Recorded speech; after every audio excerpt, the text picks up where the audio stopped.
آپ کہتے ہیں لوگ تو بہت دعائیں مانگتے رہتے ہیں. کتنی دعائیں مانگتے ہیں نا, صبح و شام دعائیں مارکیٹ میں چل رہی ہیں ہول سیل کے حساب سے. اصل میں وہ دعائیں پڑھی جا رہی ہیں, مانگی بولو. دعا پڑھنا بہت آسان ہے. یونس علیہ السلام نے مچھلی کے پیٹ میں لا الہ الا انت سبحانک انی کنت من الظالمین کہہ کے دعا پڑھی نہیں تھی, یہ دعا مانگی تھی. اور ہم کیا کر رہے ہوتے ہیں؟ پڑھ رہے ہوتے ہیں. جتنے مرد یہاں بیٹھے ہیں, جتنی خواتین بیان سن رہی ہیں اوپر, ان سے گزارش ہے کہ اپنے معمولات میں دعا کا اضافہ کریں اور اللہ سے دعا مانگنے کا معمول بنائیں. دعا مشکل کیوں ہے یہ میں بتانا چاہ رہا تھا. باقی جتنی عبادتیں ہیں ان میں کتنی ٹینشن ہوتی ہے, وضو کرو پھر چل کے آؤ, صبح سحری میں اٹھو, روزہ رکھو. دعا میں تو کچھ بھی نہیں ہے, یوں کرو اور پڑھنا شروع کر دو. اصل میں دعا نام ہے دل کے لگنے کا, جذبے کے ساتھ مانگنے کا. شیطان انسان کو یہ باور کراتا ہے کہ تو مانگتا ہے ملے گا تجھے کچھ بھی نہیں, اس لیے مانگتا ہے ہی نہیں, پڑھتا ہے. کیونکہ جب مانگ رہے ہوتے ہیں نا تو پتہ ہوتا ہے کہ ملنے والا بولو کچھ بھی نہیں. لیکن چونکہ مسلمان ہیں شاید ٹرائی کر کے دیکھتے ہیں, شاید کچھ ہو جائے, تو زبان تھوڑی گھس جائے گی. اس جذبے سے جب دعا مانگی جاتی ہے تو وہ دعا نہیں کہلاتی. دعا کا مطلب یہ ہوتا ہے کہ میں نے جس کے دربار میں ہاتھ پھیلائے ہیں وہ بڑا جواد اور کریم ہے. اور نبی نے فرمایا اللہ کو اس بات سے شرم اور حیا آتی ہے کہ کوئی اس کے سامنے ہاتھ اٹھائے اور اللہ ان ہاتھوں کو خالی واپس کر دے. جیسے علاقے کا سیٹھ ہو, سخی بھی ہو, کوئی بھکاری اس کے پاس آئے اور وہ سیٹھ اسے دھکے دے کے نکال دے تو اسے شرم آئے گی اگر وہ غیرت مند ہوگا. تو اللہ سے زیادہ غیرت مند دنیا میں کوئی بھی نہیں ہے. تو جن کو یہ احساس ہو جاتا ہے نا کہ جو ہم مانگ رہے ہیں وہ مل رہا ہے, تو آپ سوچو ایک بادشاہ نے آپ کو آفر دے دی کہ یار جو 1 گھنٹے میں جتنا مانگنا ہے مانگ لو, میں سب دے دوں گا. تو آپ سارے کام کاج کو چھوڑ کر کس کو فوکس کرو گے؟ بولو. جب تک آپ تھک کے چور نہیں ہو جاؤ گے آپ رٹا لگا کے رکھو گے, مانگتے ہی رہو گے, مانگتے ہی رہو گے. آپ کو پتہ ہے سب مل رہا ہے. دوبارہ مثال دیتا ہوں. وزیر اعظم آ گئے بھی آپ کے پاس, آپ کے گھر پہ عیادت کے لیے, کورونا میں کوئی کیس چل رہا تھا, ایک مثال دے رہا ہوں, ایسا ہوتا نہیں ہے لیکن ونس اپون اے ٹائم. اور اس نے آپ بلکہ بلینک چیک دے دیا آپ کو, کسی IMF نے بلینک چیک دے دیا, جتنے پیسے بولو گے مل جائیں گے. ایسا ہوتا نہیں ہے, مثال دینے پر گورنمنٹ کی طرف سے کوئی پابندی نہیں. تو آپ اس چیک پہ کیا لکھو گے؟ بولو. 5 روپے, 10 روپے, 20 روپے, 30 روپے. وہ کہہ کہ ایک ہی دفعہ بھرنے کی اجازت ہے, دوبارہ آپشن. آپ پتہ کیا کرو گے, جو اس میں ہند سے جہاں لکھے جاتے ہیں نا 9 سے شروع کرو گے, وہ بھی چھوٹا سا 9 لکھو گے تاکہ جتنے 9 اس میں گھسیڑے جا سکتے ہیں میں گھسیڑ دوں. ایسا ہی ہوگا نا, چھوٹا سا 9 تاکہ بینک والا چشمہ لگا کے دیکھے. 9 یعنی 9 ارب 9 کھرب 99 ارب 99 کروڑ 99 لاکھ 99,999. کیا خیال ہے؟ نہیں آ رہی بات, میرا خیال ہے سمجھ. 9 کھرب سے بھی زیادہ اگر کوئی ہنسا ہوگا نا وہ بھی گھسڑ دو گے اس کو. 9 کھرب سے اوپر کیا ہوتا ہے؟ 99 کھرب. 9 کھرب نہیں, سوری غلطی ہوگی, یہ پورے 10 کھرب کا نقصان ہو رہا ہے بھائی. 99 کھرب 99 ارب 99 کروڑ 99 لاکھ 99,999 کا چیک بنا کے دو گے کہ نہیں دو گے؟ بشرطے کہ یقین ہو کہ یہ میں خواب نہیں دیکھ رہا ہوں, ورنہ بعض دفعہ آدمی کی آنکھ بھی کھل جاتی ہے ایسے موقع پہ. وہ ایک آدمی کی لاٹری نکلی نا, اسی 99 کھرب روپے کی, یہ بہت 5 ارب کی لاٹری نکل آئی. تو جنہوں کی جو کمپنی تھی, جو بھی لاٹری جنہوں نے دی, انہوں نے کہا کہ یار کسی ماہر نفسیات کو بھیجنا چاہیے جو اس کو بتائے کہ تمہاری 5 ارب روپے کی لاٹری نکلی ہے، کیونکہ ایک دم سے بتا دیا تو خوشی سے مر بھی سکتا ہے یہ، تو آرام آرام سے جا کے کوئی نفسیاتی ڈاکٹر اس کی نفسیات کو سمجھتے ہوئے اس کو بتائے گا۔ نفسیاتی ڈاکٹر کو بھیج دیا، نفسیاتی ڈاکٹر نے جا کے نا اس کو پہلے سمجھایا کہ دیکھ فرض کر لے تیری 1 لاکھ کی لاٹری نکل آئے تو کیا ہوگا؟ اس نے کہا خوش ہوں گا میں۔ 1 لاکھ پہ اس نے کہا چلو نہیں مرے گا، ٹھیک ہے نا، اب لاکھ سے تھوڑا سا اوپر ہو۔ اچھا فرض کر 20 لاکھ کی لاٹری نکلے، اس نے کہا یہ کروں گا، دکانیں بناؤں گا، یہ کروں گا، ایک پلاٹ خرید لوں گا۔ اچھا ایسے 20 لاکھ سے اوپر آیا، 1 کروڑ تک پہنچا، 1.5 کروڑ تک، 2 کروڑ تک، 3 کروڑ تک۔ 3 کروڑ میں کیا کرے گا جی؟ اتنی دکانیں لے لوں گا، بحریہ ٹاؤن میں گھر لے لوں گا وغیرہ وغیرہ۔ ہوتے ہوتے 5 کروڑ، جو اصل تھی نا 5 کروڑ تک آ گیا۔ اچھا یہ بتا 5 کروڑ کی لاٹری نکلی تو کیا کرے گا؟ اس نے کہا آدھی تجھے دے دوں گا۔ یہ سننا تھا، ماہر نفسیات کا انتقال ہو گیا، ماہر نفسیات کا انتقال ہو گیا، وہ بیچارہ برداشت نہیں کر سکا یہ خوشی۔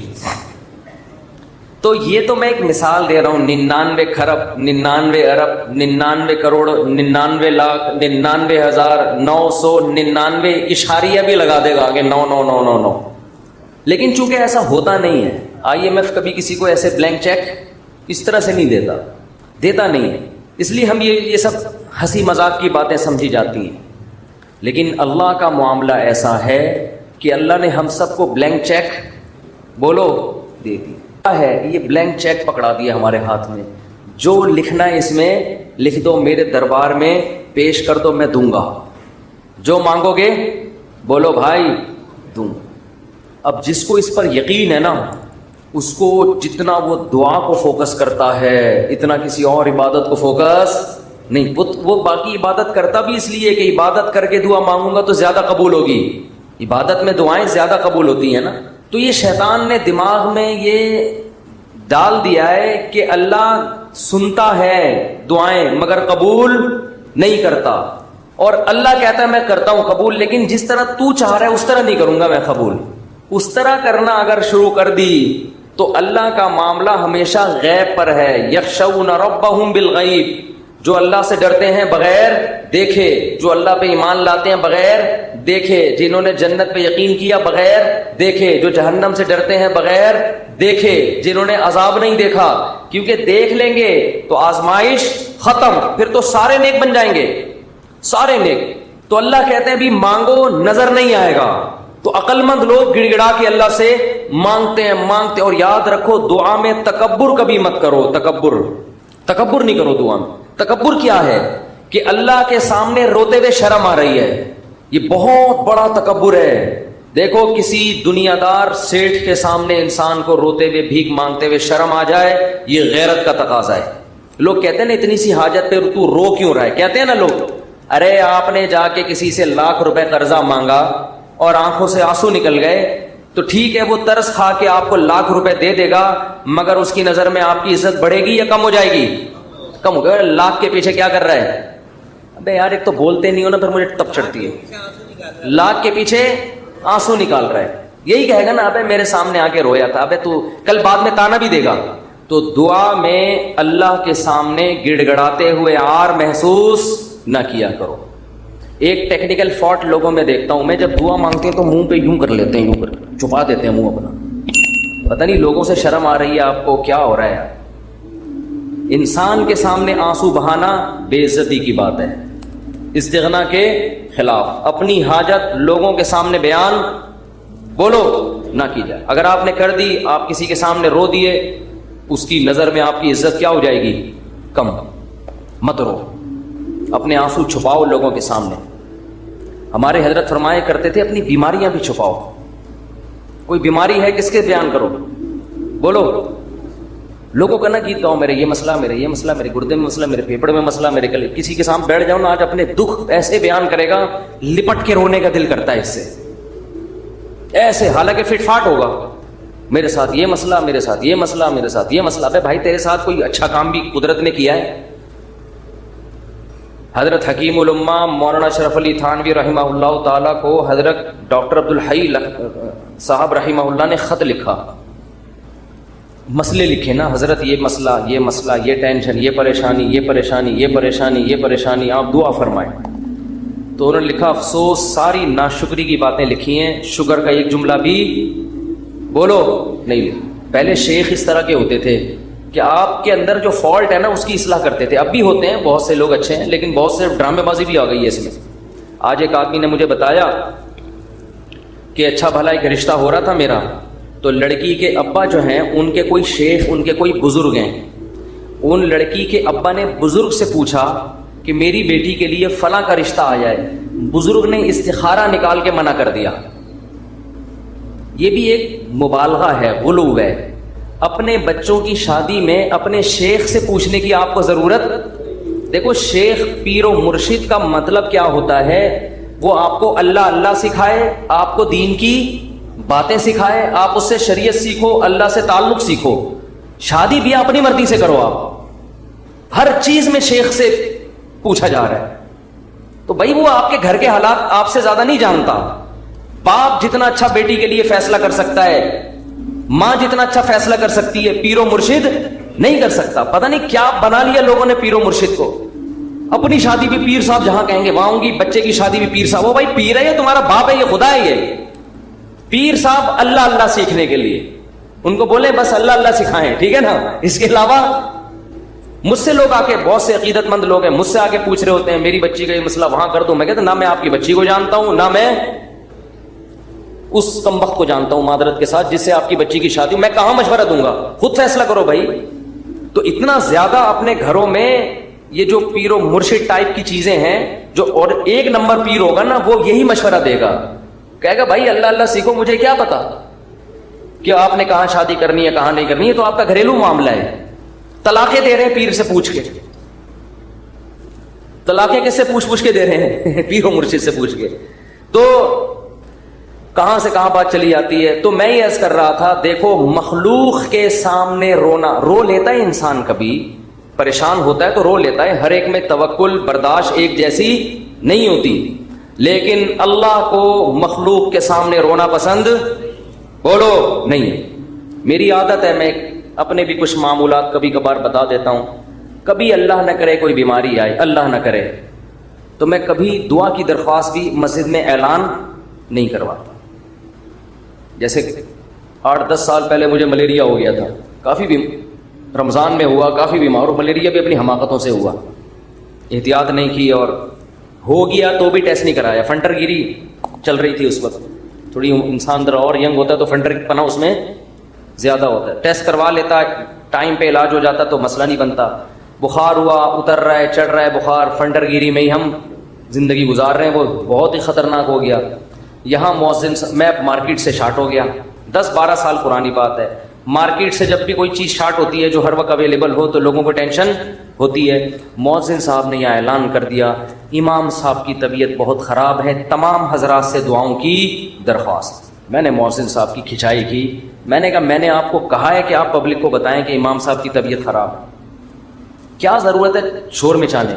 طبیعت کا ٹھیک ہونا، طبیعت کا خراب ہونا، یہ سب چیزیں نیچرل ہیں، نارمل ہیں. کبھی ٹھیک ہوگا، کبھی خراب ہوگا، کبھی مرے گا، کبھی جیے گا. ہر چیز کی مسجد سے اناؤنسمنٹ. پھر لوگوں کے فون آنا شروع، سنا ہے آپ بیمار ہو گئے. وہ ایک درد سر بن جاتے ہیں انسان کے لیے.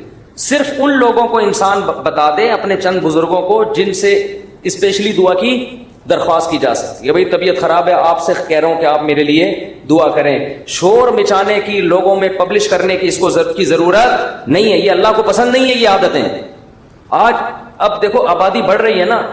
میں ہر نماز میں کوئی پرچی آ رہی ہوتے میرے فلاں کا بیمار ہے ان کے لیے دعا کرا دیں، میرے چچا کی طبیعت خراب ہے ان کے لیے دعا کرا دیں، میرے فلاں کا انتقال ہو گیا ان کے لیے دعا کرا دیں. اس کا کیا ہوتا ہے، میرے دماغ میں ان کا نام رکھنا مشکل ہو جاتا ہے. نام رکھنا کیا ہو گیا، الحمدللہ اللہ کا گلے کا توق، ایک توق ختم ہو گیا.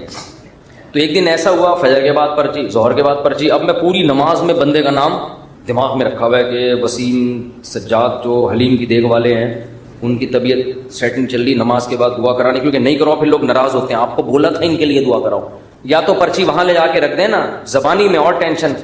تو ایک دن ایسا ہی ہو گیا، مجھے پاس ایک ظہر میں ایک صاحب آئے کہ جی وہ فلاں کی طبیعت خراب ہے. میں نے کہا یار میں ہول سیل کے حساب سے دعا مانگ لوں گا، اے اللہ جس کی بھی طبیعت خراب ہے ٹھیک کر دے یا عافیت سے اٹھا لے.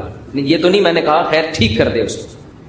اور جو دنیا سے جا چکے ہیں اللہ ان سب کی, یہ تو چلتا رہے گا بھائی, کوئی مرے گا کوئی جیے گا. امام کو کیا مرغا بنایا ہوا ہے, کیا بنایا ہوا ہے آپ لوگوں نے امام کو, پورے محلے کی رپورٹیں اس کو, ہر گھر میں وہ فلاں بیمار فلاں. میں نے کہا, انہوں نے کہا نہیں اجتماعی دعا میں یہ ہوتا ہے اللہ ہو سکتا ہے کسی کی سن لے, اللہ ہو سکتا ہے کسی کی سن لے. شاید وہ ادھر کونے میں ایک بندہ بیٹھا ہوا اس کی ٹھا کر کے اوپر. میں نے کہا دیکھو دعا اس کی زیادہ قبول ہوتی ہے جو درد دل سے مانگتا ہے, اور درد دل سے آپ کے ریلیٹو مانگیں گے.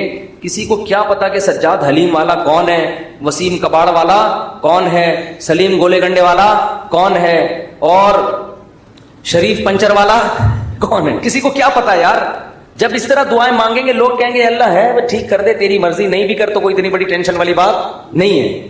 آپ اپنے خاص محبت والے چاہنے والوں کو بتایا کرو. کوئی بزرگ ہیں جن سے تعلق ہے, یا امام سے خود کہہ دو کہ مفتی صاحب میرے فلاں کی طبیعت خراب ہے آپ دعا کر دیں, کیونکہ آپ کو عقیدت ہے امام صاحب سے شاید ان کی دعا, تو انسان کھڑے کھڑے وہی دعا کر دے. یہ سنت ہے. صحابہ نبی کے پاس آ کے یہ نہیں کہتے تھے کہ مسجد نبوی میں فلاں کے لیے دعا کروا دیں. صحابہ یہ کہتے تھے یا رسول اللہ آپ میرے لیے یہ دعا کر دیں. نبی اسی وقت کھڑے کھڑے ان کے لیے دعا کرتے تھے, اور بہت دفعہ سامنے قبول بھی ہو جاتی تھی. نبی صلی اللہ علیہ وسلم نے ایک دفعہ ارشاد فرمایا کہ میری امت کے 70,000 لوگ بغیر حساب کتاب کے جنت میں داخل ہوں گے جو اللہ پہ بہت زیادہ توکل کرتے تھے. تو ایک صحابی کھڑے ہوئے حضرت عکاشہ مجمع میں, انہوں نے کہا یا رسول اللہ میرے لیے دعا کر دیں, میں بھی انہی میں سے ہوں. یہ نہیں کہا یا رسول اللہ میرے لیے 27ویں رات کو سب کے سامنے دعا کروا دیے گا, بس یا رسول اللہ آپ میرے لیے بھی دعا کر دیں. آپ نے فرمایا اے اللہ اللہم اجعل عکاشۃ منہم, اے اللہ عکاشہ کو بھی ان لوگوں میں شامل کر دے. جب حضرت عکاشہ کی دعا نبی نے مانگی صحابہ کو تو جوش پیدا ہو گیا. ایک اور صحابی کھڑے ہوئے, یا رسول اللہ میرے لیے بھی دعا کر دیں کہ اللہ مجھے بھی ان میں سے کر دے. آپ نے فرمایا سبقک بہا عکاشہ, عکاشہ سبقت لے گئے. کیا مطلب, حدیث کا مفہوم کیا ہے کہ اللہ نے یہ فضیلت اس کے لیے رکھی تھی جو اس فضیلت پہ بہت زیادہ حریص ہو, اور یہ حرص عکاشہ میں ہے کیونکہ انہوں نے کسی اور کے کھڑے ہونے کا انتظار نہیں. یہ بذریعہ وہی نبی کو پتا چلا نا کہ یہ اللہ اسی کے لیے قبول کرے گا جو پہلے نمبر پہ کھڑا ہو کے دعا مانگے گا, دوسروں کے لیے آپشن نہیں ہے. تو نبی سے تو ڈائریکٹ درخواستیں کی گئی ہیں. اس طرح علماء سے کہنا چاہیے کہ حضرت میرے فلاں کا مسئلہ ہے, یہ دعا کرا دیں, یہ کر دیں, یہ کر دیں آپ دعا, تو یہ ٹھیک ہے. لیکن اجتماعی پرچیاں دے دے کے دعائیں کا کبھی کبھار ٹھیک ہے, اس کا معمول بنانا ٹھیک نہیں ہے. اپنے غم کو کس کے سامنے بیان کریں, اللہ کے ساتھ. اس کو پبلش کرنا آج فلاں کے ساتھ یہ مسئلہ مجھے اچھا نہیں لگتا, کبھی ذرا سی طبیعت خراب ہوئی, وہ ملیریا ہو گیا تھا تو یہاں پھر دعائیں شروع, مفتی صاحب بیمار. ابے بھائی اللہ کے سامنے بیان کرو, کیوں پبلک, پھر تبلیغ ترس کھا رہی ہے. اچھا نہیں لگتا کہ کوئی آپ پہ آ کے ترس کھائے, بیچارہ کہے آپ. لوگ کہیں گے مفتی صاحب بیچارے, مجھے تو اچھا نہیں لگتا بھائی, مجھے آ کے کوئی کیا کہے, بولو بیچارہ. بھائی ہم تو بیچارے نہیں, ہم اللہ کے سامنے بیچارے ہیں, آپ کے سامنے فنٹر ہیں. ایسے ہی رہو, تو کون ہے اور کیا وہ تو کون ہے, میں بیچارہ. ایک شاعر کا شعر ہے بڑا زبردست, اللہ بچا کے رکھے, استغنا کے ساتھ ہی رکھے, لیکن لوگوں کے سامنے کمزوری ظاہر کرنا. ہمارے فرماتے کوئی دوا بھی کھاتے ہو نا لوگوں سے چھپ کے کھایا کرو. کوئی بھی دوا کھا رہے ہو, لوگ اپنی بیماری لوگوں کے سامنے ایسے نکلو, یہ کوئی بیماری نہیں, فٹ فاٹ, بے شک چھپ چھپ کے کچھ بھی کھا رہا ہو, ٹھیک ہے نا. لوگوں کے سامنے مت غم کو ظاہر کرو. تو ایک شاعر نے بڑی اچھی بات کی ہے, رہبوتک خیر من رحموتک, کہ لوگ تجھ سے ڈریں. یہ بھی غلط ہے نا, ظالم سے لوگ ڈرتے ہیں نا, لوگ تجھ سے ڈریں, لوگوں کے دل میں تیرا خوف ہو, یہ غلط ہے. لیکن اس سے بہتر ہے کہ لوگ تجھ پہ ترس کھائیں. نہیں آ رہی بات. دیکھو دو غلط چیزیں ہیں, لوگ آپ سے ڈریں, یہ بھی کیا ہے, غلط. یہ تو ظالم ہونے کی علامت ہے نا, ظلم کر رہے ہو آپ, لوگوں کو ڈرا رہے ہو. لیکن اس نے کہا یہ غلط ہے, مگر اتنا نہیں جتنا یہ غلط ہے کہ لوگ آپ پہ ترس کھائیں. یہ زیادہ غلط ہے, یہ آپ کے کمزور ہونے کی, یہ آپ کے بے عزت ہونے کی دلیل ہے. ظالم کی بھی عزت ہو جاتی ہے, ڈر سے ہوتی ہے. مظلوم جس پہ ظلم ہو رہا ہوتا ہے نا, اور وہ رو رہا ہوتا ہے ظالم کے سامنے, اس کی معاشرے میں عزت نہیں ہوتی. اور عزت بڑی چیز ہے. تو ہاں ہر ایک کو ایک ہی لاٹھی سے نہیں ہانکنا چاہیے، ایک حد تک لوگ برداشت کرتے ہیں، اس کے بعد انسان کے حوصلے پست ہو جاتے ہیں. تو اس لیے ان چیزوں کا معمول ختم کریں. لوگوں کے سامنے مت بتائے کریں یہ ہو گیا فلانا ہو گیا. اللہ کے سامنے روئے انسان، اللہ کے سامنے اپنی حاجت. تو لوگوں کے سامنے اپنا غم بیان کر کے رونے سے عزت بڑھتی ہے یا کم ہوتی ہے؟ کم.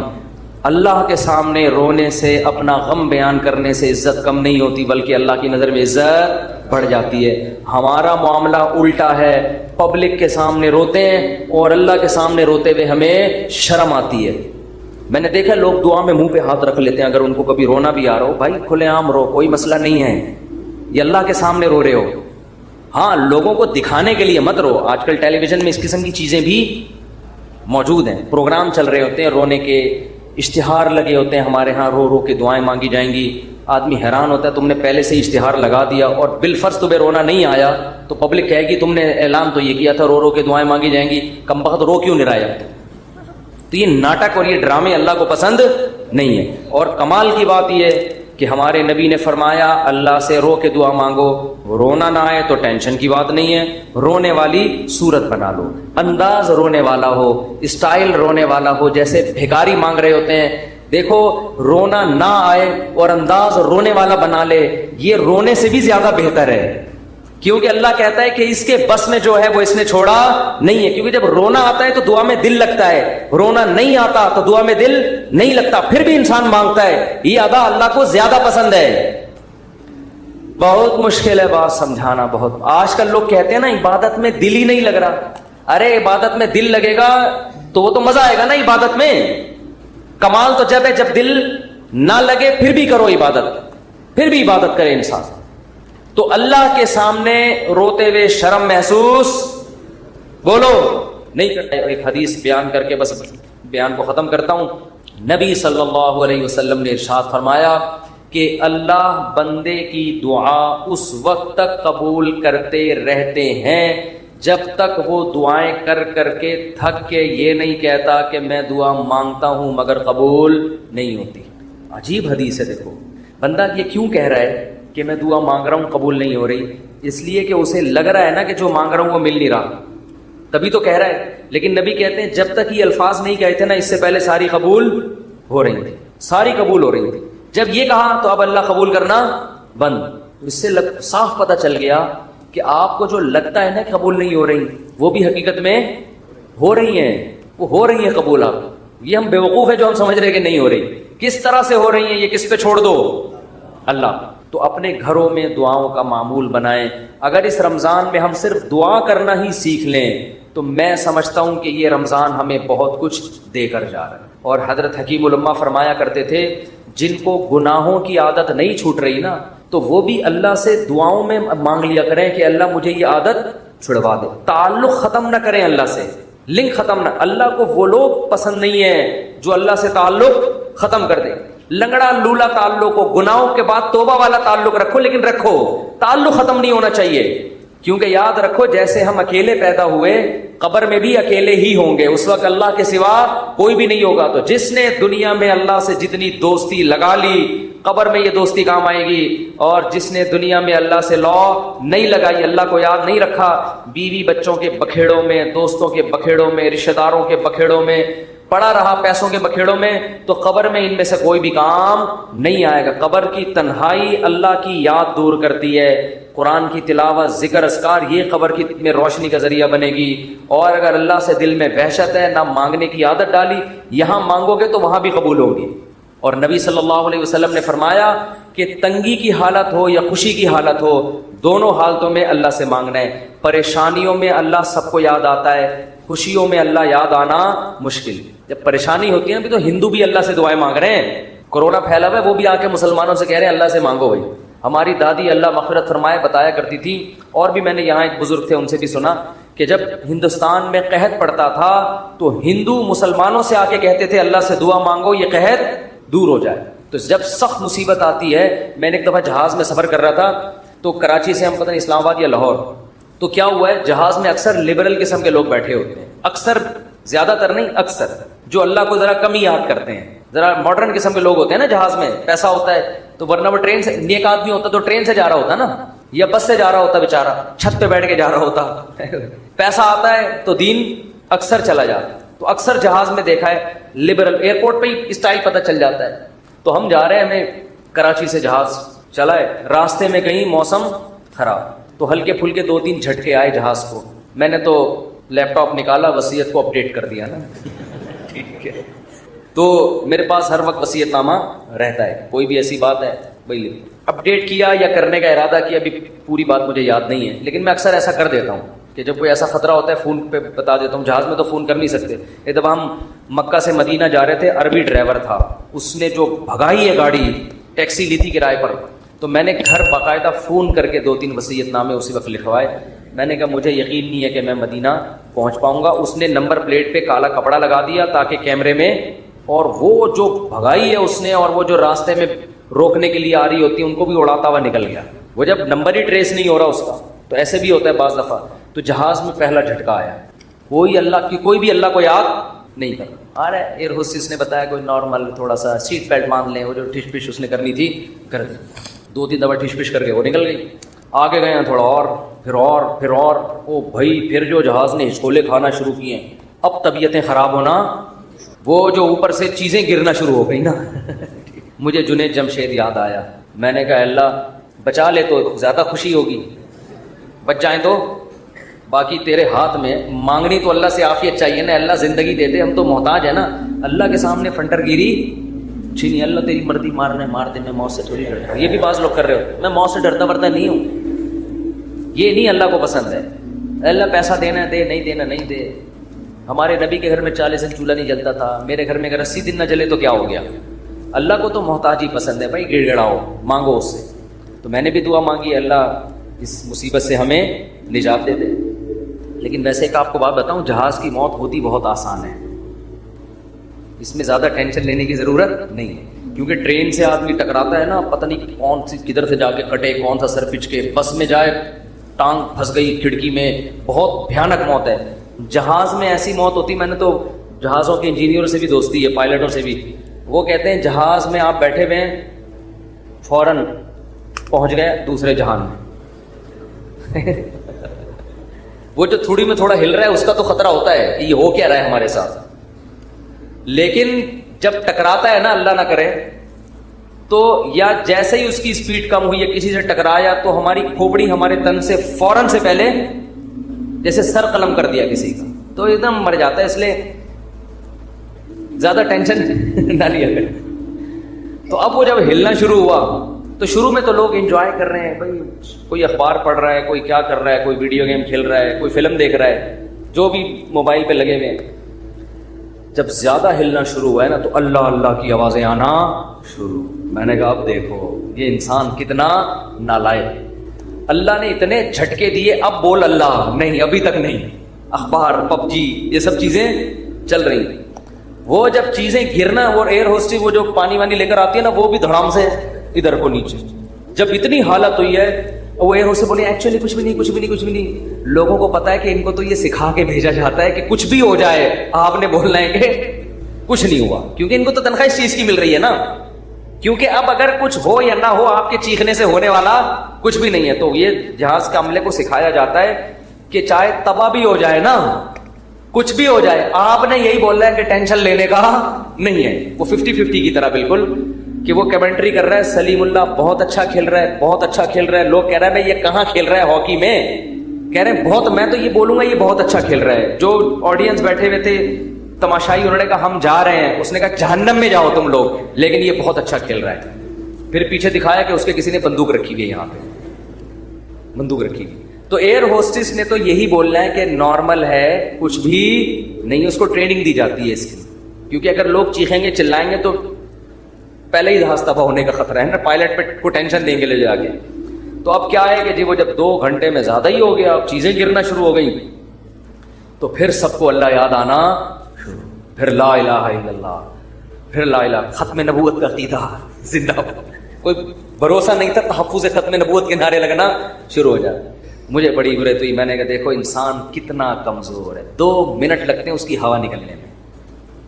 فنٹر گیری ختم ہونے میں کتنے 2 منٹ.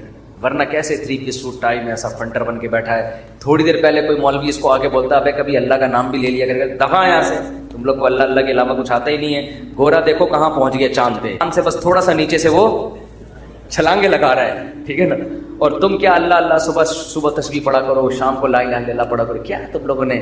تو بھائی جب ایک چپت پڑتی ہے تو اچھوں کو بھی اللہ یاد آتا ہے, تو بہتر ہے کہ خوشی کی حالت میں اللہ کو یاد رکھو. تو بس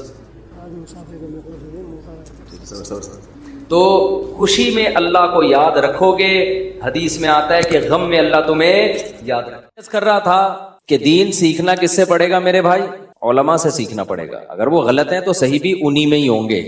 دائیں بائیں نکلیں گے نا تو کوئی تھوڑا خراب ہوگا, کوئی زیادہ خراب ہوگا. اچھا کچھ لوگ کہتے ہیں وہ فلاں اسکالر اتنی صحیح باتیں بھی تو کرتے ہیں, وہ یہ بھی تو صحیح کہتے ہیں, یہ بھی تو صحیح کہتے ہیں, یہ بھی بات تو صحیح کہتے ہیں. دیکھو ساری غلط باتیں دنیا میں مرزا غلام احمد قادیانی نے بھی نہیں کی ہوں گی, سمجھ میں آ رہی ہے بات؟ ساری غلط باتیں دنیا میں شاید شیطان نے بھی نہیں کی ہوں, وہ بھی کبھی کبھار صحیح بات بھی کر دیتا ہوگا شیطان بھی. شیطان نے بولا تھا نا کہ لا تجد اکثرہم شاکرین, اے اللہ تیرے بندے اکثر شکر گزار نہیں ہوں گے. یہ بات شیطان نے غلط کی تھی یا صحیح کی تھی؟ صحیح کی تھی, بالکل صحیح رپورٹ پیش کی تھی اس نے. جب شیطان نے سجدے سے انکار کیا تو اللہ نے اس کو دربار سے نکالا, تو شیطان نے کہا تو مجھے قیامت تک مہلت دے, میں اس کو گمراہ کروں گا. اللہ نے کہا ٹھیک ہے مہلت ہے. شیطان نے رپورٹ پیش کی, حالانکہ ابھی اس نے گمراہ کیا نہیں تھا, لیکن آدم کے بارے میں, ان کی اولاد کے بارے میں رپورٹ پیش کر دی شیطان نے, پوری اپنے سگنیچر اور اسٹیمپ کے ساتھ. اتنی مضبوط رپورٹ تھی جو اللہ نے قرآن میں نازل کیا اس رپورٹ کو. وہ رپورٹ شیطان نے یہ پیش کی, وَلَا تَجِدُ أَكْثَرَهُمْ شَاكِرِينَ, اے اللہ یہ تیرا کھائیں گے, تیرا دیا ہوا پہنیں گے, تیری نعمتوں سے صبح و شام لطف اندوز ہوں گے, لیکن مان کے تیری نہیں چلیں گے. اکثر 100% نہیں, اکثر. حالانکہ اس وقت تو آدم علیہ السلام کے اولاد بھی نہیں تھی. تو شیطان نے جو رپورٹ پیش کی تھی غلط کی تھی صحیح کی تھی؟ بولو صحیح کی. اب کوئی آپ کو منع کر رہا ہے کہ شیطان کی اتباع مت کرو, وہ غلط باتیں کرتا ہے, غلط وعدے دلاتا ہے. آپ کہتے ہو نہیں بھائی وہ جو شیطان نے بات کی تھی دیکھو بالکل کریکٹ نکلی کہ نہیں نکلی, اس کا مطلب شیطان صحیح بات کرتا ہے. تو 100% غلط باتیں تو بھائی شیطان بھی نہیں کرتا. لوگ اس پہ متاثر ہیں, وہ فلاں اسکالر اس نے یہ بات بھی صحیح کی تھی, دیکھو یہ صحیح نکلی, دیکھو یہ صحیح نکلی. تو 100% غلط باتیں کوئی بھی نہیں کرتا دنیا میں. ایک اصول ہمیشہ یاد رکھو, اسلام میں نیکی ہو یا برائی ہو, صحیح بات ہو یا غلط بات ہو, اس میں کوانٹٹی کی ویلیو نہیں ہے, کوالٹی کی ویلیو ہے. اس کو ذرا دماغ میں بٹھاؤ. کوانٹٹی کی ویلیو نہیں ہے کہ کون زیادہ باتیں غلط کرتا ہے اور زیادہ صحیح کرتا ہے. یوں ہم دیکھیں مثال کے طور پر ایک آدمی 99 باتیں صحیح کرتا ہے, ایک غلط کرتا ہے, تو کوانٹٹی کے لحاظ سے, مقدار کے لحاظ سے اس کی غلط باتیں کم ہے, صحیح باتیں بولو زیادہ. 99 صحیح ایک غلط. دوسرا وہ شخص ہے جو 99 غلط باتیں کرتا ہے, ایک صحیح کرتا ہے, تو کوانٹٹی کے لحاظ سے وہ زیادہ غلط کر رہا ہے اور زیادہ صحیح. تو لوگ اس طرح سے ناپتے ہیں بندوں کو کہ یار اس کی زیادہ تر باتیں صحیح ہوتی ہیں, ہاں ایک دو غلط تو ہو ہی جاتی ہیں ہر ایک سے, اور اس کی زیادہ تر باتیں غلط ہوتی ہیں, ایک دو صحیح ہوتی ہیں. اس طرح سے لوگ ناپ رہے ہوتے ہیں. یہ کسی کو پہچاننے کا طریقہ غلط. نہیں آئی میرا خیال ہے بات سمجھ میں؟ ابھی سمجھاتا ہوں مثال سے, انشاءاللہ سمجھ میں آ جائے گی. دیکھو ایک مذہبی اسکالر ہے, 99 باتیں صحیح کر رہا ہے, ماں باپ کی خدمت کیا کرو, یہ غلط بات ہے صحیح بات ہے؟ صحیح بات ہے بھائی. ماں باپ کے سامنے اف نہ کہو, غلط بات ہے صحیح بات ہے؟ آپ نے کہا یار کیا اسکالر, 4 شادیاں کیا, یہاں کر سکتا ہوں, امریکہ میں منہ بند ہو گیا تھا میرے 4 شادیوں, ٹھک کر کے نا جیل. امریکہ میں 4 شادیوں کی ترغیب میں منہ روک کے بیٹھا ہوا ہوں 2 ہفتوں سے. دیکھو اپنا ممبر, اپنا پاکستان, سبحان اللہ یار, دے دنادن 4 شادیوں کی بات کرو, کوئی پوچھنے والا نہیں ہے. وہاں تو بھائی کیس بن جاتا ہے 2 شادیوں کی ترغیب تو کسی کو. اس لیے جو آتا تھا حضرت کتنی شادیاں کر سکتے, میں کہتا چھاؤں میں آ جا بھائی, ادھر میں چھاؤں میں. دنیا میں کچھ لوگ بے وقوف ہوتے ہیں, مذہبی لوگوں کو چڑھانے والے. وہ کہتے ہیں ڈنکے کی چوٹ پہ حق بیان کرو جہاں بھی ہو.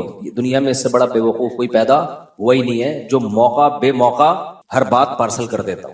سمجھتے ہو تبلیغ کا کبھی بھی یہ اصول نہیں ہے کہ ڈنکے کی چوٹ پہ جو چاہے بول دو. تبلیغ میں ہمیشہ حکمت مصلحت دیکھی جاتی ہے کہ یہ بات یہاں بولنے کی, میں بول دیتا نکال لیتے, تو جو بولنے کی اور چیزیں تھی وہ بول پاتا. جب ایک بات یہاں بیٹھ کے بول سکتا ہوں تو مجھے کیا ضرورت ہے میں وہیں جا کے ممبر پہ بولوں, جا کے ان کو میں بولوں چھاؤں میں آ جاؤ یا الفلاحیہ آ جانا, یہی بولوں گا, اس کے علاوہ کچھ نہیں بولوں گا. اصل میں ہماری جو ینگ جنریشن ہے نا اس کو غلط گائیڈ کیا جاتا ہے. میں بول دیتا, مجھے ڈیپورٹ کرتے, میرا کوئی نقصان نہیں تھا, مجھے کیا, میں تو یہیں رہ رہا ہوں, مجھے تو جب میں جا رہا تھا نا کسی نے کہا آپ سلپ تو نہیں ہو جائیں گے, میں نے کہا وہ پکڑ کے بٹھا بھی دیں گے نا تو میں بھاگ کے آؤں گا, کیونکہ ہمیں بھائی یہی مزہ ہے ہماری زندگی. ہماری مرغیاں یہاں انڈے دے رہی ہیں, وہاں انڈے بولو نہیں دے رہی. ہماری بکری ادھر دودھ دے رہی ہے, وہاں تھوڑی دودھ دے رہی ہے, تو ہمارا تو دل ادھر ہی لگ رہا ہے پاکستان میں. باقی ہم آپ کو منع نہیں کرتے, آپ امریکہ جاؤ, آپ جاپان جاؤ, لیکن ہر ایک کا اپنا اپنا اسٹائل ہے. تو ہمیں تو یہاں زیادہ مزہ آتا ہے. ملک وہ بھی بہت اچھا ہے بھائی, بلکہ بہت چیزوں میں زیادہ ہی اچھا ہے. تو لیکن ایک اصول ہمیشہ یاد رکھو, حق بات چھپانا, غلط بیانی کرنا اسلام میں حرام ہے. کسی کے ڈر سے آپ غلط مسئلہ نہیں بتا سکتے. خوب سمجھ لو کہ گورنمنٹ کا خوف تھا یا آپ کو کوئی اور ڈر تھا تو عالم نے مسئلہ ہی غلط بتا دیا, یہ ناجائز ہے. خاموشی اختیار کرنا یہ جائز ہے کسی مصلحت کی خاطر. سمجھتے ہو, یہ حدیث سے ثابت ہے. تو بے موقع بات, وقت بے وقت بات کر کے ایسی بات کرنا جس سے کوئی فائدہ نہ ہو, نقصان اس کا زیادہ ہو, تو یہ جائز نہیں ہے. ایسی تبلیغ, خاموشی اختیار کرنا جائز ہے, اور یہ حدیث سے ثابت ہے. نبی صلی اللہ علیہ وسلم نے بیت اللہ کی 4 دیواری بڑا کرنے کا ارادہ کیا کہ اس کو تھوڑا سا کھینچ کے آگے لے جائیں, جو ابراہیم علیہ السلام نے جہاں تک بنائی تھی. لیکن آپ نے کہا کہ لوگ نئے نئے مسلمان ہوئے ہیں, وہ یہ سمجھیں گے کہ میں بیت اللہ کی ہیئت کو تبدیل کر رہا ہوں, جو ابراہیم علیہ السلام کی عمارت تھی اس کو تبدیل کر رہا ہوں. حالانکہ تبدیل نہیں کر رہے تھے, آپ تو اسی پہ قائم کر رہے تھے, لیکن آپ نے خاموشی اختیار کی کہ چھوڑ دو ایسے ہی. لوگ کنفیوز ہوں گے, کیوں؟ کلم الناس علی قدر عقولہم, لوگوں سے ان کی عقل کے حساب سے بات کیا کرو. کچھ باتیں ٹھیک ہوتی ہیں لوگوں کی مینٹل لیول سے اوپر کی. اب نبی صلی اللہ علیہ وسلم حکم دیتے کہ بیت اللہ کو حتیم تک لے آئیں, حتیم تک. تبھی ہم طواف حتیم سے باہر سے کیوں کرتے ہیں, پورا بیت اللہ کور ہو جائے. تو آپ اگر حکم دیتے تو جو پرانے صحابہ تھے جن کا ایمان بہت مضبوط تھا وہ تو دل و جان سے مان لیتے. جو نئے نئے لوگ مسلمان ہو رہے تھے, ابھی اسلام پر ان کو 100% اطمینان نہیں تھا, وہ شک میں پڑ جاتے کہ بھائی یہ تو صدیوں سے جو کعبہ چلا آ رہا ہے اسی کو کیا کر رہے ہیں, چینج. اور ایک ابراہیم علیہ السلام سے ان کو محبت بھی تھی, تو کون ہر ایک کو جا کے سمجھاتا نہیں بھائی اصل میں وہ تھا یہ نہیں تھا. تو آپ نے فرمایا چھوڑو ایسے ہی رہنے دو اس. کیوں؟ طواف جو ہے وہ تو پھر بھی ہو ہی رہا ہے نا, پورا تو مکمل ہو رہا ہے, کوئی شرعی مسئلہ تھوڑی اس سے فرق پڑ رہا ہے اس سے. آج تبلیغ میں اس بات کا لوگ خیال نہیں کرتے کون سی بات کدھر کہنے کی ہے اور کون سی بات میں کہاں خاموش رہنا. آپ باپ کو تبلیغ کرنا شروع کر دو, ابا یہ کیا کرو, ابا یہ کیا کرو, ابا کو غصہ آ رہا ہے تو کیا کہا جائے گا, بھائی آپ چپ ہو جاؤ. باپ کو تبلیغ کرنا اس اسٹائل میں آپ کے ذمے نہیں ہے. اب وہ کہے میں حق تو بیان کروں گا چاہے کچھ بھی ہو, ڈنکے کی چوٹ پہ بیان کروں گا, تو ڈنکے کی چوٹ پہ تیرا سر پہ چوٹ لگے گی, تیرے ابا کا ڈنڈا لگے گا, اس کے بعد تو کچھ بیان کرنے کے قابل نہیں رہے گا. سمجھتے ہو؟ ہاں, اس میں یہ ضرور ہے کہ مصلحت میں اور بزدلی میں تھوڑا سا فرق ہے. بعض دفعہ بزدلی کی وجہ سے انسان خاموش ہوتا ہے, اس کو مصلحت کا نام دے رہا ہوتا ہے, اور بعض دفعہ مصلحت کی وجہ سے خاموش ہو رہا ہوتا ہے. لوگ جو اس سے دشمن ہے وہ اس کو بزدلی کا نام دے رہے ہوتے ہیں. دونوں میں بڑا فرق ہے, سمجھتے ہو؟ بزدلی کی بیس پہ خاموش رہنے کی اجازت نہیں ہے, مصلحت کی بیس پہ خاموش رہنے کی اجازت ہے. بزدل کا مطلب ڈرتا ہے کہ میرے ساتھ یہ نہ ہو جائے, میرے ساتھ یہ نہ ہو جائے, مجھے یوں نہ کر دیا جائے, مجھے یوں نہ. یہ تو جائز نہیں ہے. ایک ہے مصلحت کہ جو کام آپ کر سکتے ہیں اس سے بھی محروم ہو جاؤ گے تو اس سے نقصان دین کو ہوگا. جیسے نبی صلی اللہ علیہ وسلم اگر حکم دیتے کہ نہیں بھائی دیوار کو بڑھا دو, ہم کسی سے نہیں ڈرتے, بھائی بات ڈرنے کی نہیں ہے. جو نئے نئے لوگ اسلام قبول کر رہے ہیں ان کا دین داؤ پہ لگ جائے گا, اس سے نقصان کس کو ہوگا؟ اسلام کو ہوگا. پھر جب اسلام مضبوط ہو گیا, طاقتور ہو گیا, تو پھر خلیفہ نے جب نبی صلی اللہ علیہ وسلم کے دنیا سے جانے کے بعد, خلفائے راشدین کے جانے کے بعد جو بادشاہ آئے, انہوں نے یہ حدیث جب ان کے پاس پہنچی تو انہوں نے بیت اللہ کو حتیم تک بڑھایا. وہی فتنہ ہوا. تو کچھ لوگوں نے کہا نبی کے دور میں نہیں تھا, اب صحیح حدیث دکھا رہے ہیں ان کو. انہوں نے کہا بھائی نبی کے دور میں نہیں تھا, انہوں نے گرا دیا. پھر کوئی بڑھا رہا ہے, کوئی گرا رہا ہے. امام مالک نے فتویٰ دیا بھائی اس کو بڑھانے کی اجازت نہیں. حالانکہ بخاری کی صحیح حدیث ہے کہ یہاں تک ہے, یہاں تک نہیں ہے. لیکن نہیں, امت کی مصلحت کہ ان میں پھوٹ نہ پڑے, یہ سب سے اہم ہے شریعت میں. سمجھتے ہو کہ نہیں سمجھتے؟ آج بعض مذہبی اسکالر کیا کرتے ہیں, کہیں ممبر پہ لے جا کے بٹھا تو اس علاقے میں پڈا ڈال دیں گے, جا کے ایسے ایسے مسائل بتانا شروع کر دیں گے, لوگوں کی مینٹل لیول سے اوپر کی باتیں, حیات ممات کے جھگڑے اور جو کیا کیا. جو پنجاب میں آپ جھگڑے جا کے دیکھو, عام پبلک حیران ہوتی ہے یار یہ ہو کیا رہا ہے. تو خاموشی اختیار کرنا جائز ہے, مصلحتاً, بزدلی کی بیس پہ نہیں. واقعی مصلحت ہو لیکن غلط بیانی شریعت میں جائز بولو نہیں ہے. اور دوسری بات, مصلحت اور بزدلی میں باریک لائن ہے. بعض دفعہ مصلحت ہوتی ہے, لوگ اس کو بزدلی سمجھ رہے ہوتے ہیں کہ یہ مولوی ڈرتا ہے. بھائی ڈرتا نہیں ہے, مصلحتاً خاموش ہے. کیوں؟ بہت ساری مصلحتیں ہو سکتی ہیں. تو لوگ کہتے ہیں ڈر گیا, ڈر نہیں رہا ہوتا وہ, اور بعض دفعہ ڈر رہا ہوتا ہے, اس کو نام کیا دے رہا ہوتا ہے, مصلحت کا, یہ بھی ہوتا ہے. اصل میں تو ڈر رہا ہے تو نام اس کو مصلحت کا دے رہا ہوتا ہے. تو یہ فرق کرنا صاحب حکمت کا کام ہوتا ہے. تبھی اللہ تعالیٰ نے قرآن میں جس نعمت کو سب سے بڑی نعمت قرار دیا ہے نا, وہ ہے حکمت. یؤتی الحکمت من یشاء, جس کو چاہتا ہوں حکمت دیتا ہوں. یہ حکمت یہی تو ہے کہ آپ کو پتہ چل جائے تکبر اور استغنا میں فرق, آپ کو تواضع میں اور احساس کمتری میں فرق پتہ چل جائے. استغنا الگ چیز ہے, تکبر میں انسان اکڑتا ہے, استغنا میں بھی اکڑتا ہے, لیکن استغنا کی اکڑ اللہ کو پسند ہے, تکبر کی اکڑ اللہ کو پسند بولو نہیں ہے. دونوں میں فرق ہے. ایک ہے تواضع, ایک ہے احساس کمتری. تواضع اللہ کو پسند ہے, بعض دفعہ تواضع نہیں ہوتی, احساس کمتری کی وجہ سے مرا جا رہا ہوتا ہے, زمین میں گڑا جا رہا ہوتا ہے. وہ سمجھتا ہے میں بہت متواضع تھوڑی ہے تجھے تو تیرے اللہ جو اللہ نے صلاحیتیں دی, کم بخت تجھے انہی کا ہی پتہ نہیں ہے, تو کچھ دنیا میں کر ہی نہیں سکتا. ابھی میں تواضع کسے کہتے ہیں, احساس کمتری کسے کہتے ہیں, تکبر کسے کہتے ہیں, استغنا کسے کہتے ہیں, مصلحت اور بزدلی, یہ الگ الگ مستقل ٹاپکس ہیں. اترانا الگ چیز ہے, شکر گزاری الگ چیز ہے. بعض دفعہ انسان اپنی نعمتیں لوگوں کے سامنے بیان کر رہا ہوتا ہے, وہ اترا نہیں رہا ہوتا, وہ شکر گزار ہوتا ہے. یہ عمل اللہ کو پسند ہے, لیکن یہی بیان کرنا بعض دفعہ اترانا کہلاتا ہے, فخر کہلاتا ہے.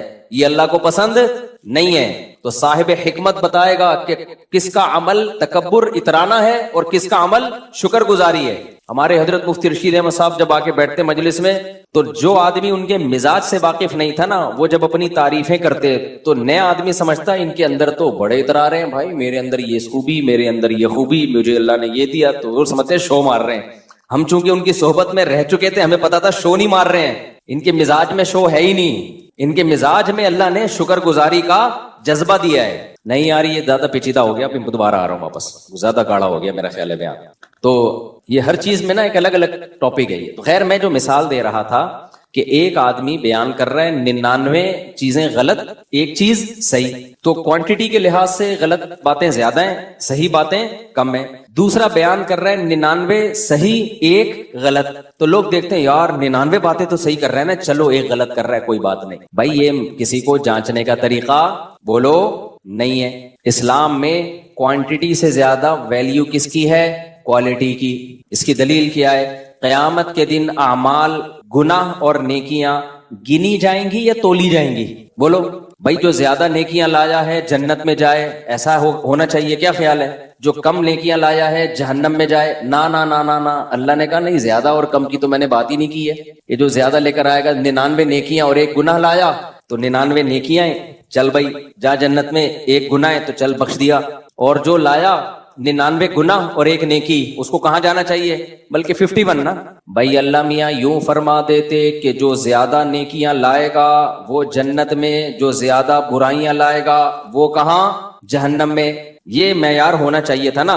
تو پھر جو 51 نیکیاں اور 49 گناہ لایا, اسے کہاں جانا چاہیے؟ میں منہ سے یعنی بولنے چاہیے نا, 51 نیکیاں اور 49 گناہ, کیونکہ اس کی نیکیاں زیادہ ہیں, گناہ کیا ہیں؟ کم ہے. تو جو اسکالر 99 صحیح باتیں کر رہا ہے, ایک غلط کر رہا ہے, اسے بھی جنت میں جانا چاہیے نا. کیا خیال ہے بھائی صاحب؟ کوئی چارٹرڈ اکاؤنٹنٹ کے ایکویشنز تو نہیں حل کروا رہا آپ سے بیٹھ کے نا, سیدھی مثالیں دے رہا ہوں بھائی. تو جو 99 نیکیاں لایا ہو ایک گناہ, اسے کہاں جانا چاہیے؟ جنت میں, کیونکہ نیکیاں زیادہ ہیں, گناہ کیا ہیں؟ کم ہے. لیکن اللہ میاں کے ہاں یہ معیار نہیں ہے. اللہ میاں نے یہ نہیں فرمایا جو زیادہ نیکیاں لائے گا وہ جنت میں, جو زیادہ گناہ لائے گا وہ جہنم میں. نا نا نا, اللہ میاں نے فرمایا فمن ثقلت موازینہ, جس کی نیکیوں کا پلڑا جھک گیا, وزنی ہو گیا, چاہے ایک ہی نیکی ہو. بعض دفعہ ایک ہی نیکی اتنی بھاری ہوگی, اور جس کے گناہوں کا پلڑا جھک گیا, پلڑے پر ہوگا, سمجھتے ہو, پلڑے پر ہوگا حساب کتاب. اب اس میں مبہم رکھ دیا بھائی, ایک گناہ ہو سکتا ہے وزنی بہت ہو سکتا ہے, وہی ساری نیکیوں کو کھا کے ختم. اور ایک نیکی ہو سکتا ہے ایسی خاندانی وزن ویٹ اتنا ہو کہ سارے زندگی کے گناہوں کو اژدہے کی طرح کھا کے ختم. تو اس سے پتا چلتا ہے بھائی جو اسکالر 99 غلط باتیں کر رہے ہیں ایک صحیح کر رہے ہیں، تو اس کا مقابلہ اس سے نہیں کرانا جو 99 صحیح کر رہا ہے ایک غلط، نہ دیکھنا ہے کہ وہ جو ایک غلط ہے اس کا ویٹ کتنا ہے۔ اگر 99 صحیح ہے ایک غلط ہے لیکن وہ غلط بہت وزنی ہے تو وہ ایک غلط بھی اس اسکالر کے گمراہ ہونے کے لیے کافی۔ اب میں مثال سے سمجھاتا ہوں۔ مثال کے طور پر آپ نے یوٹیوب پہ کسی اسکالر کو دیکھا کہہ رہے ماں باپ کے سامنے اف نہ کرو، آپ نے کہا یار یہ اسکالر یہ بات کیا کرتا ہے، بالکل ٹھیک، زبردست بات کی۔ بیوی سے محبت کرو، غلط ہے صحیح ہے، یار یہ ہمیشہ میاں بیوی کے حقوق پر اچھی بات کرتا ہے۔ عورت کو کہتا ہے کہ شوہر کی اطاعت کرو، شوہر کو کہتا ہے بیوی سے محبت کرو، زبردست خاندانی ہو گیا۔ حج کیا کرو، عمرہ کیا کرو، نماز پڑھا کرو، زکات، یار ساری باتیں تو صحیح ہیں، مولوی پتہ نہیں اس کے پیچھے کیوں پڑ گئے ہیں۔ ایک بات وہ صرف غلط کرتا ہے، وہ یہ کہ اللہ کے سوا کسی اور کو بھی پکارا کرو۔ بھائی یا اللہ مدد کے ساتھ یا رسول اللہ مدد بھی چلتا ہے۔ بھائی اگر تم نے اللہ میاں کے یعنی بیت اللہ کو سجدہ کر لیا ٹھیک ہے، کبھی قبر کو بھی کر لیا تو اتنا برا نہیں ہے جتنا یہ وہابڑوں نے پھیلایا ہوا ہے، اتنا بھی برا نہیں ہے۔ وہابیوں کی سپرلیٹو ڈگری ہے وہابڑے، کیونکہ میں تو کمنٹس میں دیکھ رہا ہوتا ہوں نا ہمیں جہاں بہت سے لوگ اپریشیٹ کر رہے ہوتے ہیں، بہت سے پتہ نہیں کیا کیا بھی کر رہے ہوتے ہیں، تو یہ وہابڑوں کو کیا پتا۔ تو اگر کسی نے کر لیا تو کیا ہو گیا اس سے؟ تو بھائی یہ بات تو ایک غلط کی ہے لیکن یہ اتنی غلط ہے، اتنی وزنی ہے کہ یہ کسی کے گمراہ ہونے کے لیے بولو کافی ہے۔ یہ اتنا کافی ہے کہ اس کو سننا چھوڑ دو ورنہ بیڑا غرق ہو جائے گا تمہارا، کیونکہ یہ مسئلہ تو اللہ نے قرآن و سنت میں اتنی وضاحت سے بیان کر دیا ہے کہ اگر کوئی یہ بات کرتا ہے اس کا مطلب الحمد سے لے کے والناس تک قرآن کا ایک حرف بھی اس کی سمجھ میں نہیں آیا تو تمہیں نکاح طلاق کے مسائل کہاں سے بتائے گا؟ وہ ہو سکتا ہے چوری کر کے دوسروں کی کتابیں دیکھ کے بتا رہا ہو، جس کی اتنی تحقیق نہیں ہے کہ ایاک نعبد و ایاک نستعین، اے اللہ ہم تیری ہی عبادت کرتے ہیں، تجھی سے مدد طلب۔ اس کو اس کا مطلب نہیں آتا تو کیا کرنا کیا ہے پھر اس کا؟ ہم نے نہیں آئی بات تو پھر تو یہ باتیں تو بھی سبھی کر لیتے ہیں۔ یہ کون سا تیر مار لیا اس نے؟ اتنے بڑے مسئلے میں جس نے تحقیق میں غلطی کر لی تو نکاح طلاق کے مسائل میں کہاں سے صحیح بات کرے گا؟ اگر وہ کر رہا ہے تو علماء کی کتابوں سے چوری کر کے کر رہا ہے، اپنی تحقیق نہیں ہے۔ محقق ہوتا تو توحید کے مسئلے میں اتنی بڑی ڈنڈی نہ مارتا۔ نہیں آ رہی میرا خیال ہے بات سمجھ میں؟ ہم غامدی صاحب کے کیوں خلاف ہیں؟ غامدی صاحب بھی بہت ساری باتیں ٹھیک بھی کرتے ہیں لیکن جو غلط کرتے ہیں نا وہ اتنی غلط ہوتی ہیں کہ ہماری درجہ اولا کے بچے کو پتا ہے کہ غلط ترجمہ ہو رہی ہے۔ سمجھ رہے ہو کہ نہیں سمجھ رہے؟ یہ محترم ڈنڈی مار رہے ہیں ترجمے میں۔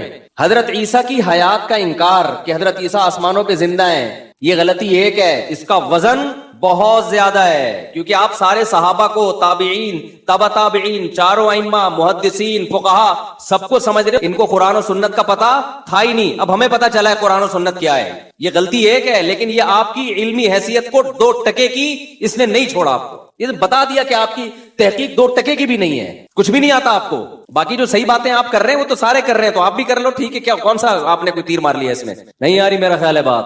عیسیٰ علیہ الصلوۃ والسلام کے بارے میں اجماع امت کیا ہے؟ حضرت عیسیٰ آسمانوں پہ زندہ ہیں۔ اب ہم جب اس میں سختی کرتے ہیں نا کہ یہ مسئلہ اجماعی ہے، غامدی صاحب نے جو اس کی مخالفت کی ہے غلط ہے، تو لوگ کہتے ہیں دیکھو غامدی صاحب کتنی محبت سے سمجھاتے ہیں اور یہ مولوی کیسے جذباتی ہوتے ہیں، کیونکہ ہمیں اس مسئلے کے ویٹ کا اندازہ ہے اس لیے جذباتی ہوتے ہیں، وزن کا اندازہ ہے۔ جس نے تھوڑا سا بھی قرآن پڑھا ہو، حدیث پڑھی ہو، اس کو اس مسئلے کے ویٹ کا بولو اندازہ ہے کہ یہ کتنا وزنی ہے، اتنا ہلکا نہیں ہے جیسے آپ نے اڑا دیا اس کو تو ایکچولی کر کے۔